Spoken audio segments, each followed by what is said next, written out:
అందరికీ నమస్కారం. గడిచిన వారం రోజులుగా ఆంధ్రప్రదేశ్ విజయవాడ, గుంటూరు, ఏలూరు ప్రాంతాలు వరదల కారణంతో ప్రజలు నానా ఇబ్బందులు పడుతున్నారు. ఈ రాష్ట్రంలో ఉన్నటువంటి ముఖ్యమంత్రి చంద్రబాబు నాయుడు గారి దగ్గర నుంచి సాధారణ ఉద్యోగి వరకు కూటమి నేతలంతా చంద్రబాబు నాయుడు గారు, పురంధరేశ్వరి గారు, పవన్ కళ్యాణ్ గారు, లోకేష్ గారు నిరంతరం ప్రజల కష్టాలు తీర్చేందుకు, వారిని అండగా ఉండేందుకు ప్రయత్నాలు ఒకవైపు, బాధితులు చంద్రబాబు గారు మీరే మాకు అండ,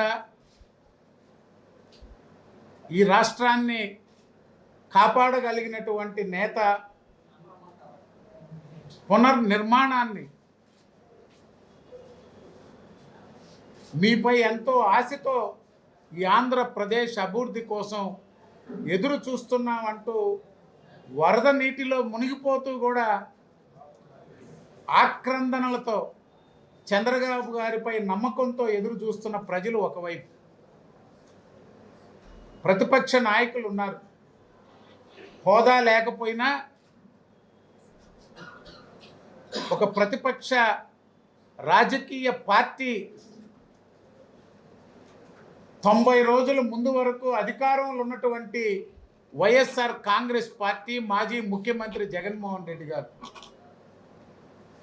72 గంటలు నిరంతరం సమీక్షలు, క్షేత్రస్థాయి పర్యటనలు, ప్రజల కష్టాలు, బాధలు నేరుగా చూడాలి, వారికి అండగా మనోధైర్యాన్ని కల్పించాలని చంద్రబాబు గారు పర్యటనలు చేస్తూ సహాయాన్ని అందిస్తూ ఎప్పటికప్పుడు అధికార యంత్రాంగాన్ని అప్రమత్తం చేస్తూ పార్టీ శ్రేణుల్ని, మంత్రులు, ఎమ్మెల్యేలు, ఎంపీలు, కూటమి నేతలంతా, కార్యకర్తలంతా వారికి సహాయ సహకారాలు అందిస్తుంటే మాజీ ముఖ్యమంత్రి జగన్మోహన్ రెడ్డి గారు నేను రీటైనింగ్ వాళ్ళు కట్టబట్టే విజయవాడ మిగిలింది, చంద్రబాబు నాయుడు గారి వైఫల్యం వల్లే ఈ వరదలు వచ్చాయి మాట్లాడుతున్నటువంటి జగన్మోహన్ రెడ్డిని చూస్తుంటే ఆశ్చర్యంగా ఉంది. ప్రజల కష్టాలు, వాళ్ళ బాధలు, వాళ్ళ కన్నీళ్లు తుడిచేదానికి ప్రయత్నం చేస్తే తప్పులేదు ఎవరైనా. వైఎస్ జగన్మోహన్ రెడ్డి గారు ఆ వాల్, రీటైనింగ్ వాల్, మనం విజయవాడ పోతుంటే కృష్ణా బ్యారేజ్ దగ్గర రీటైనింగ్ వాల్ కనపడుతుంటుంది, దాని ఫోటోలు వేస్తూ దాని ముందు నిలబడి వైఎస్ఆర్సీపీ కార్యకర్తలు వచ్చి ఆయనకి అభినందనలు, సన్మానాలు, సిగ్గు లేకుండా. వాల్ మీరు కట్టారా? కృష్ణా నది వరదకి రక్షిత గోడలు మీరు నిర్మించారా? తెలుగుదేశ ప్రభుత్వం ఫేజ్ 1 నిర్మాణం పూర్తి చేస్తే 2019 నుంచి 21 దాకా 2 సంవత్సరాలు ఒక్క మీటర్ గోడ కట్టినటువంటి పరిస్థితి లేదు జగన్మోహన్ రెడ్డి గారు. దాని మీద అనేక పోరాటాలు చేసి ఉద్యమం నడిపితే అరకొర పనులు పూర్తి చేసిన పరిస్థితి ఈ ప్రభుత్వంలో. బుడమేరు వరద ప్రభుత్వ వైఫల్యం అంట, బుడమేరు పనులు వైఎస్ఆర్సీపీ శరవేగంగా పూర్తి చేసిందంట. సిగ్గుండాలి ఏదైనా అబద్ధాలు చెప్పుకునే దానికి కూడా. 5 సంవత్సరాల్లో ఒక్క చిన్న పని అక్కడ ఏమన్నా చేశారా అని అడుగుతున్నాం. 80% పనులు తెలుగుదేశ ప్రభుత్వం చేసింది. ఆయన తండ్రి వైఎస్ రాజశేఖర రెడ్డి గారు ప్రయత్నం చేశారంట, చంద్రబాబు నాయుడు గారు పట్టించుకోలేదంట. రాజశేఖర్ రెడ్డి గారు ఏనాడైనా దాని మీద 1,00,000 రూపాయలు ఖర్చు పెట్టినట్లు చూపించగలరా కాంగ్రెస్ ప్రభుత్వం? మీరు 5 సంవత్సరాల్లో ఆక్రమణలు, మట్టి, ఇసుక, గ్రావెల్ వ్యాపారం తప్పితే బుడమేరులో ప్రభుత్వ పరంగా మేమిది చేశాం అని చెప్పుకునే ధైర్యం మీకుందా అని అడుగుతున్న అబద్ధపు విషపు ప్రచారం తప్పితే. ఈరోజు మళ్ళీ ఒక కథనం వండి వార్చారు. ఏబిఎన్ రాధాకృష్ణ గారికి పవర్ ప్రాజెక్ట్ ఉందంట అక్కడ. ఆ పవర్ ప్రాజెక్టు వల్ల అడ్డంకులు ఏర్పడి వరదలు వచ్చాయంట. ఎప్పుడొచ్చిందా ఆ పవర్ ప్రాజెక్టు? ఎప్పుడొచ్చింది? 1994లో జెన్కో ప్రతిపాదించిందని మీ రోత పత్రికలో విషపు రాతలు రాశారు. ఎవరు ప్రభుత్వం అప్పుడు? కాంగ్రెస్ ప్రభుత్వం. 94లో 1400 కిలోవాట్లు పవర్ ప్లాంట్ అక్కడ ప్రతిపాదన చేసి ప్రభుత్వం అనుమతులు కోరింది ఏ ప్రభుత్వంలో? తెలుగుదేశ ప్రభుత్వంలో చంద్రబాబు నాయుడు గారు అనుమతులు ఇచ్చాడంట. దాంట్లో దాపరికమే ఉంది. ఈ రాష్ట్రం దేశం అంతా హైడల్ ప్రాజెక్టులకి పర్మిషన్లు ఇచ్చారు. అది మెగావాట్లు కాదు, కిలోవాట్లు. 2 500 కిలోవాట్లకు ఇచ్చారు. తర్వాత దాన్ని 2 700 చేశారు. అది మళ్ళీ మీరే రాస్తారు. ఆ తర్వాత అనుమతులు రద్దు చేయాలనుకున్నారంటే ఎందుకు? వైఎస్ రాజశేఖర రెడ్డి జలయజ్ఞం, వైఎస్ రాజశేఖర రెడ్డి భూయజ్ఞం, వైఎస్ రాజశేఖర రెడ్డి జగన్మోహన్ రెడ్డి కుటుంబం ఐరన్ ఓర్ గనులు గాలి జనార్దన్ రెడ్డితో చేసిన దోపిడీ పోరాటంలో ఏబిఎన్ రాధాకృష్ణ గారిని బెదిరించేదానికి ఎన్ఓసి రద్దు చేయాలనే ప్రయత్నం ముఖ్యమంత్రి చేశారు. ఆనాటి ముఖ్యమంత్రి రాజశేఖర రెడ్డి వారం కల్లా ఆయన మృతి చెందారు. 2014-19 పట్టించుకోలేదు అన్నారు. మీ పత్రికలో 2009లో 25 లక్షల క్యూసెక్కులు వరదొస్తే నియంత్రించారంట. 25 లక్షల క్యూసెక్కులు ఈ రాష్ట్ర చరిత్రలో స్వాతంత్రం వచ్చాక, స్వాతంత్రానికి ముందు కృష్ణా బ్యారేజ్ ఏర్పడ్డాక ఏనాడైనా వచ్చిందా? ఏంది విషపురాతలు? మళ్ళీ ఈయన ప్రయత్నం చేశాడంట దాన్ని ఎన్ఓసి రద్దు చేసేదానికి. నోటికొచ్చినట్లు ఈనాడు పత్రిక, ఈనాడు కుటుంబం మీద, లేకపోతే ఏబిఎన్ రాధాకృష్ణ గారి మీద ఈ వరదలో సహాయం చేసేది పోయి, ఒక రాజకీయ పార్టీగా అండగా ఉండేది పోయి, ఒక ఇంజనీర్ చెప్పాడంట బుడమేరుకి 70-75 వేల క్యూసెక్కులు వరద వచ్చిందంట. కానీ నియంత్రించారంట అప్పుడు. కానీ ఇప్పుడు 50,000 కూడా నియంత్రించలేకపోయారంట. ఆ 70-75 వేల క్యూసెక్కుల వరద 2009లో వచ్చిందని చెప్తున్న వైఎస్ఆర్ కాంగ్రెస్ పార్టీ సాక్షి మీడియాని అడుగుతున్నా, 2009లో ప్లాంట్ ఉందా లేదా? అక్కడ 75,000 క్యూసెక్కులు వరద వచ్చిన రోజు ఇదే ప్లాంట్ అక్కడ ఉందా లేదా? ఈరోజు తెలుగుదేశం ప్రభుత్వం అధికారంలోకి వచ్చాక ఏమన్నా వచ్చింది ఆ ప్లాంట్? 5 సంవత్సరాల మీ దోపిడీ, బుడమేరుపై మీరు చేసిన ఆక్రమణలు, బుడమేరును మీరు విచ్చలవిడి నిర్మాణాలు ఈ యొక్క వరదకి కారణమయ్యి అనే దాన్ని పక్కదారి పట్టించేందుకు ఈరోజు అభూత కల్పనలు. ప్రభుత్వం చంద్రబాబు నాయుడు గారి పరిపాలన మీద విమర్శలు చేస్తున్న జగన్మోహన్ రెడ్డి సమీక్షలు లేవంట, సరైన చర్యలు లేవంట. నిన్నటి రోజున వచ్చిన కేంద్ర వ్యవసాయ శాఖ మంత్రి శివరాజ్ సింగ్ చౌహాన్ గారు, సుదీర్ఘకాలం మధ్యప్రదేశ్కి ముఖ్యమంత్రిగా పనిచేసిన శివరాజ్ సింగ్ చౌహాన్ గారు డ్రోన్ల ద్వారా అధికారులు, పార్టీ శ్రేణులు, స్థానికులు సహాయ సహకారాలు అందించేదానికి వీలుగాని ప్రాంతాలకి డ్రోన్ల ద్వారా ఆహార పంపిణీ చేస్తున్న ఒకే ఒక్కడు చంద్రబాబు నాయుడు గారు. మొట్టమొదటిసారి ఈ దేశంలోనే ఇటువంటి కార్యక్రమాన్ని చూస్తున్నానని అభినందించినటువంటి శివరాజ్ సింగ్ చౌహాన్ గారు మమ్మల్ని అభినందించబల్లే. ప్రజల మనోధైర్యాన్ని కోల్పోకుండా, వాళ్ళని భయభ్రాంతులకు గురి చేయకుండా ఒక రాజకీయ పార్టీగా 5 సంవత్సరాల కాలం అధికారంలో ఉన్నటువంటి మీకు తగదు అని చెప్పి తెలియజేస్తున్నా. ఏం మాట్లాడుతున్నారు మీరు? మీ సొంత జిల్లా రాజంపేట అన్నమయ్య డ్యామ్ నష్టం జరిగితే ఏం చేశారు మీరు? ఒక్కరోజు ఉండగలిగారా అక్కడ? ఒక్కరోజు ఉండగలిగారా? 20-30 సంవత్సరాలు మీ కుటుంబాన్ని ఆదరించినటువంటి ప్రాంతంలో నష్టం జరిగి మృతి చెందినటువంటి వారిని ఒక్కరిని చూసారా అని అడుగుతున్నాం. ఏందయ్యా నువ్వు డ్యాంకు పోతే పరదాలు ప్రజలు చూడకూడదు, పరదాలు కట్టుకొని డ్యామ్ విజిట్కి వెళ్ళాడు ఆయన చంద్రబాబు నాయుడు గారి గురించి మాట్లాడతారు. గోదావరి వరదలు 2019లో ఊళ్ళు ఖాళీ అయిపోయినాయి.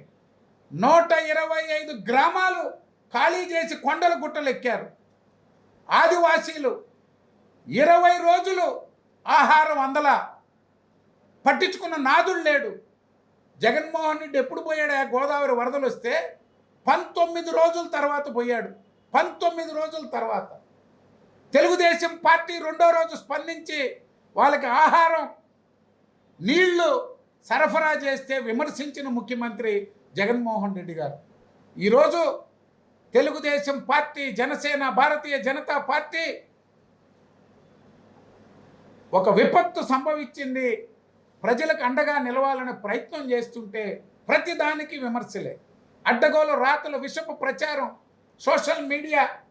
ఎక్కడో ఈ దేశం కానీ దేశంలో జరిగిన వరద విపత్తును తెచ్చి విజయవాడ ఫేక్ ఫోటోలు పెడతారు. చంద్రబాబు నాయుడు గారు ఇల్లు మునిగిపోద్దని గేట్లు ఎత్తేసారని చెప్తారు. ఇంకొక రోజేమో గేట్లు ఎత్తలేదు కాబట్టి వరద వచ్చిందంటారు. అసలు మీ నోటికి ఏదొస్తే అది ప్రజల్ని గందరగోళపరిచేదానికి చేస్తున్నటువంటి ప్రయత్నం. మీలాగా జగన్మోహన్ రెడ్డి గారు ప్రభుత్వంలో ట్రాక్టర్లు దేనికి వాడారు? తొక్కిచ్చేదానికి వాడారు. ట్రాక్టర్లతో తొక్కిచ్చి చంపిన ప్రభుత్వం వైఎస్ఆర్ కాంగ్రెస్ పార్టీ ప్రభుత్వం. పోలీస్ డిపార్ట్మెంట్ పనేంది 5 సంవత్సరాలు. తెలుగుదేశం పార్టీని, ప్రతిపక్ష పార్టీల్ని వేధించడం, అరెస్టులు చేయించడం 5 సంవత్సరాలు సరిపోయింది వాళ్ళకి. డిపార్ట్మెంటు మర్చిపోయారు మాన్యువల్లే. ఈరోజు బాధితుల్ని, చంటి బిడ్డల్ని కాపాడేదానికి, ప్రజల్ని కాపాడేదానికి పనిచేస్తున్నటువంటి పరిస్థితి.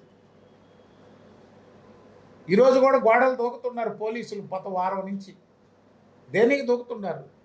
జగన్మోహన్ రెడ్డి ప్రభుత్వంలో కూడా గోడలు దూకిచ్చాడు. నాయకులను అరెస్ట్ చేసేదానికి, నాయకుల్ని ఎత్తుకోబోయేదానికి, సినిమా హీరోయిన్లు ఎత్తుకొని వచ్చేదానికి, సినిమా హీరోయిన్లు దాచిపెట్టి వేధించేదానికి. ఈరోజు మిద్దెలు మేడలు ఎక్కి ప్రజల్ని కాపాడేదానికి పనిచేస్తున్నారు. జగన్మోహన్ రెడ్డి గేట్ల గురించి మాట్లాడాడు నిన్న. ఒక్క గేటు ఈ రాష్ట్రంలో 5 సంవత్సరాల కాలంలో ఏ ప్రాజెక్ట్ అయినా అది శ్రీశైలం అయినా, లేక మన సోమశిల అయినా, హెచ్ఎన్ఎస్ఎస్ అయినా, జిఎన్ఎస్ఎస్ అయినా, వంశధార అయినా, ఎక్కడ ఏం తీసుకున్నా ఒక్క దగ్గర గేటు నిర్మాణం చేసిన పరిస్థితి ఉందా ప్రభుత్వంలో అని అడుగుతున్నాం. ఆయన కూడా గేట్ల గురించి మాట్లాడుతున్నాడు. ఆయన ఒకటే పనిలో ఉన్నాడు. నిరంతరం చంద్రబాబు నాయుడు గారు, లోకేష్ గారు, పవన్ కళ్యాణ్ గారు ప్రభుత్వంలో ఒక్కరు కూడా చనిపోకూడదని కష్టపడుతూ నిరంతరం పర్యవేక్షిస్తున్నారు. జగన్మోహన్ రెడ్డి గారు ఏం చేస్తున్నారు? ఎవరు చావలా, ఎక్కడ ఏం జరగలా, శవం దొరకట్లే, నేను రావాలా, శవాలు ఎక్కడ దొరకతాయా అని ఎత్తుక్కుంటున్న మాజీ ముఖ్యమంత్రి జగన్. మేము ఒకటే చెప్తున్నాం, 90 రోజులైంది కూటమి ఆదరించి ప్రజలు. అనేక కష్టాలు చూస్తుంది ఈ ప్రభుత్వం. వ్యవస్థలను విధ్వంసం చేసి అరాచక అసమర్థ అవినీతి పాలనతో ఈ రాష్ట్రాన్ని సర్వనాశనం చేసినటువంటి జగన్మోహన్ రెడ్డి, వైఎస్ఆర్ కాంగ్రెస్ పార్టీ. వచ్చినాయి సమస్యలు, వచ్చినాయి. క్రైసిస్ మేనేజ్మెంట్కి దేశంలోనే ఒక రోల్ మోడల్ చంద్రబాబు నాయుడు గారు. అది హుదూద్ తుఫాన్ అయినా, ఈనాడు వచ్చినటువంటి వరదైనా, ఏ సమస్య వచ్చినా ధైర్యంగా ఎదుర్కొని ప్రజల్లో ఉండి వాళ్ళ కష్టాలు తీర్చడంలో అండగా ఉండే ముఖ్యమంత్రి చంద్రబాబు నాయుడు గారు. మీరేందని మాట్లాడేది? ఒక్కరోజు 5 సంవత్సరాల కాలంలో సాయంత్రం 5 గంటల తర్వాత ప్రజల్లోకి ఏ సమస్య అయినా వచ్చాడా జగన్మోహన్ రెడ్డి? ఎక్కడ ఏ సమస్య, ఎంతమంది చనిపోయినా, అది వరదైనా, లేక ఎక్కడైనా దుర్మరణం పాలైనా, లేక ఏ సమస్య వచ్చినా నేరుగా ప్రజల్లోకి వచ్చిన పరిస్థితి ఉందా జగన్మోహన్ రెడ్డి గారు? 5 రోజుల నుంచి ప్రజల్లో ఉన్నాడు చంద్రబాబు నాయుడు గారు.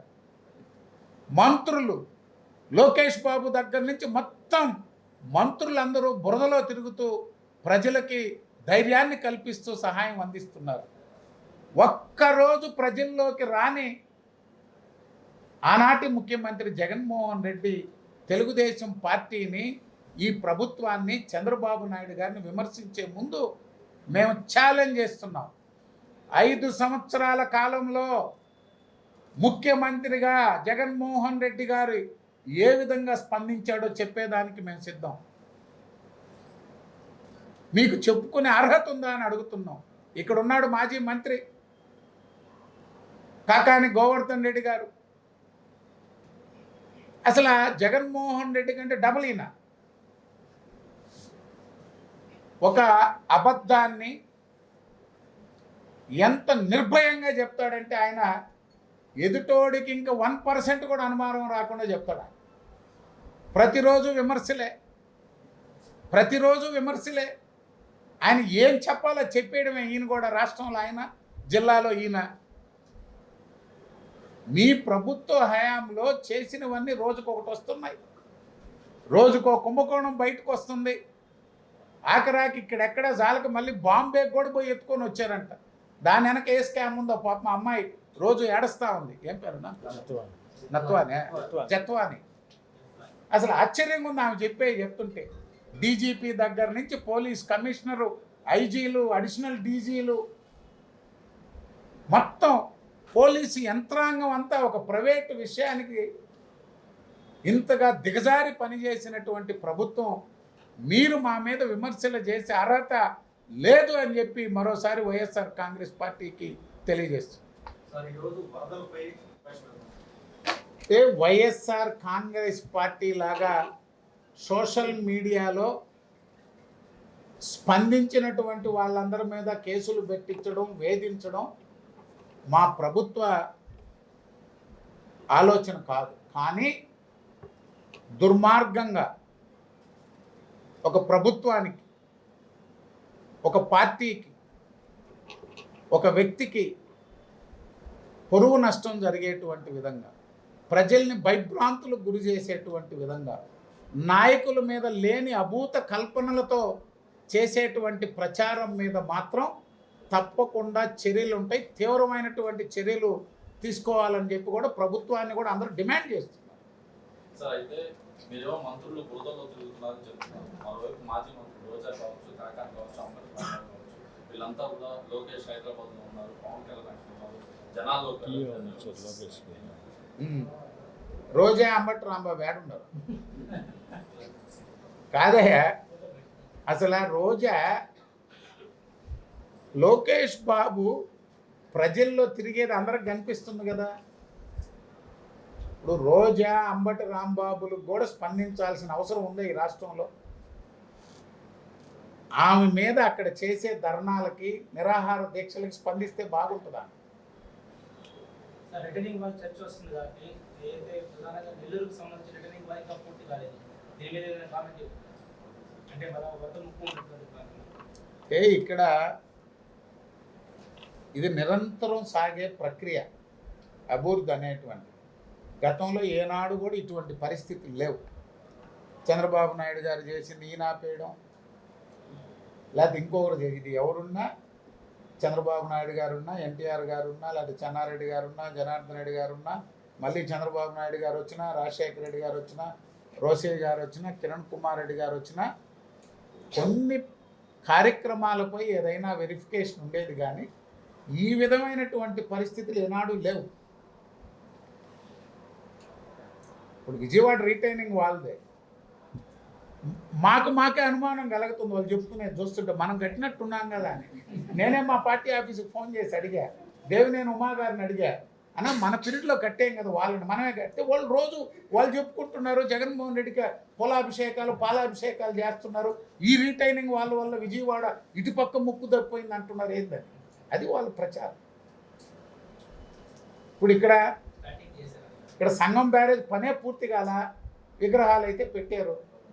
సరే, ఎవరు ఏదైనా ఏ పార్టీ అయినా, గౌతమ్ రెడ్డి గారు ఇది జరిగినప్పుడు అందరం పోయాం, ఒక విషాద సంఘటన అది కుటుంబానికి, వాళ్ళకి పార్టీకి చూసుకోవాలి. అసలు అక్కడ పనులే కాల, వాళ్ళకి కావాల్సింది విగ్రహాలు. పనులు పూర్తి, నెల్లూరు బ్యారేజ్ అయిందా పూర్తి? ఎన్ని రోజులైంది వాళ్ళు ఓపెన్ చేసి? మేము 75-78% చేసాం.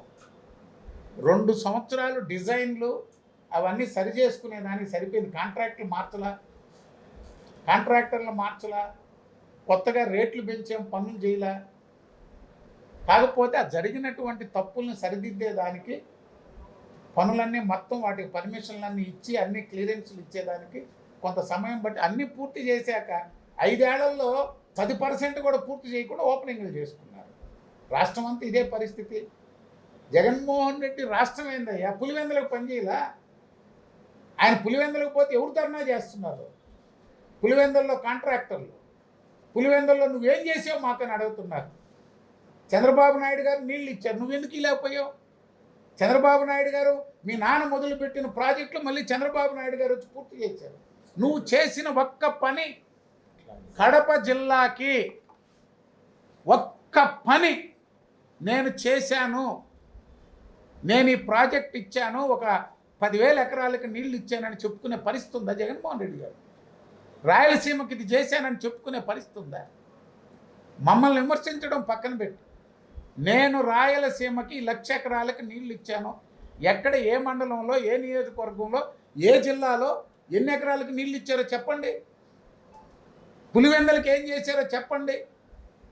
100 అడుగుల రోడ్లు, 200 అడుగుల రోడ్లు, లేకపోతే పడా పేరు పెట్టి మననే చూశారు కదా, 4,000 ఇళ్ళు ఇస్తే 40% బెనిఫిషియర్లు లేరు. దాంట్లో 4,000 ఇళ్ళు 40% బెనిఫిషియర్లు లేరు. మీ ఊరు, నువ్వు ముఖ్యమంత్రిగా ప్రాతినిధ్యం వహించిన నియోజకవర్గం, పట్టణం, అది పరిస్థితి, పరాకాష్ట. చివరిగా జిల్లాకు సంబంధించి ఇటీవల కాలంలో ఒక రాజ్యసభ సభ్యులు పార్టీకి రాజీనామా చేశారు. అదేవిధంగా ఎమ్మెల్సీ గల్లి కళ్యాణ్ చక్రవర్తి రాజీనామా చేశారు. టీడీపీకి వస్తున్నట్టు తెలుస్తుంది. మీ సోదరుని ఆహ్వానిస్తున్నారు. దాని మీద అయితే మాకు జిల్లా స్థాయిలో కానీ మాకెవరికి కూడా దాని మీద ఎటువంటి చర్చలు లేవు. ఇంకా ఆ స్థాయికి రాలా. వాళ్ళు ఎటువైపు వస్తారు, బీజేపీయా, జనసేన, తెలుగుదేశమా, లేకపోతే అసలు ఏంది అనేటువంటిది పార్టీలో మా స్థాయిలో ఎవరికి అంత, కొంతమంది సీనియర్లతో సంప్రదిస్తున్నారో ఏందనేది తెలియదు. కూటమిలో ఏ పార్టీకి పోతారనేది ఏం స్పష్టత లేదు. తెలుగుదేశం పార్టీ, జనసేన, భారతీయ జనతా పార్టీ కుటుంబ సభ్యులకు, నెల్లూరు జిల్లా ప్రజానీకానికి అందరికీ వినాయక చవితి శుభాకాంక్షలు. ఆ విఘ్నేశ్వరుడి ఆశీస్సులతో సర్వ విఘ్నాలు తొలగి ప్రజలందరి జీవితాల్లో సుఖ సంతోషాలతో వర్ధిల్లాలని ఈ వినాయక చవితి సందర్భంగా అందరికి కూడా శుభాకాంక్షలు తెలియజేసుకుంటాం.